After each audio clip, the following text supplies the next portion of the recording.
Howdy guys, Bookie Laura here. I'm trying desperately to film before the sun goes down, or before the storm clouds come, more to the point. I'm very excited to tell you about my first audiobook experience. So last weekend I was faced with the prospect of a really long drive, twice, 5 hours, twice over, on my own. The idea of a 5-hour drive absolutely terrified me because I just thought, on my own, what on earth am I going to do? So I thought I'd give audiobooks a try. I went on to Audible and gave that a try. The book that I went with was one I'd heard a lot about. I needed to find a book fast, so I didn't spend a lot of time considering and contemplating. I looked at the bestsellers and really quickly somehow stumbled across The Raven Boys, which is a book I had heard amazing things about, and I thought, yeah, that'll do, and picked it. I didn't even consider any other options. Overall, my experience with audiobooks was better than I expected, but not amazing. That pretty much sums it up. Video over. So I think if I was to think about things that went really well for me, the first thing was I found it easier to focus on than I expected.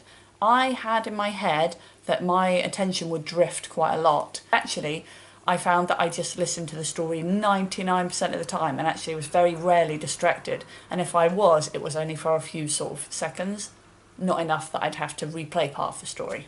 I thought that listening to an audiobook on a long journey worked particularly well. I did a couple of hours on the way up when my son fell asleep, and on the way back I did a full about 5.5 hours non-stop, and that worked really well for me. I got completely into the story and was really interested in it.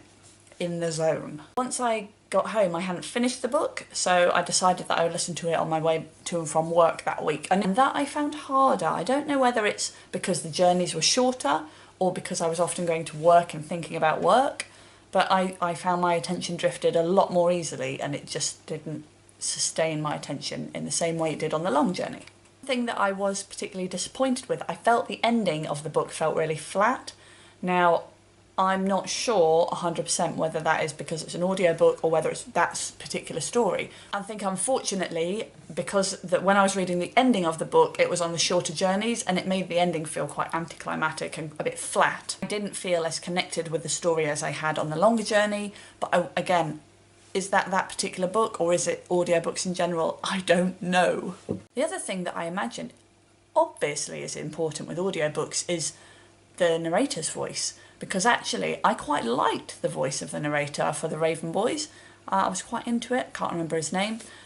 But then every so often he would do, when he said S, every so often it would whistle.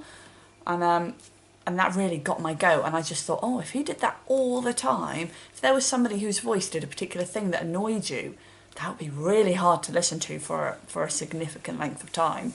So I think the voice of the narrator is probably more important than I thought it would be. Alongside that, hearing him putting on different voices for the characters I found quite annoying. I didn't notice it at the start. I don't know whether he didn't do it or whether it was more subtle, but towards the end it became these kind of almost caricature voices. They were a bit over the top for different characters and I found it quite annoying. I don't know whether I would have perhaps preferred it if it had just been read in one tone and then I would have sort of invented the voices of my own. So to summarise, I suppose, I found it generally a positive experience, but I don't feel that I'm in any massive rush to do it again. If I perhaps was faced with a 5-hour journey again, I would do it because it really worked for that. But in terms of day-to-day, it's just not for me.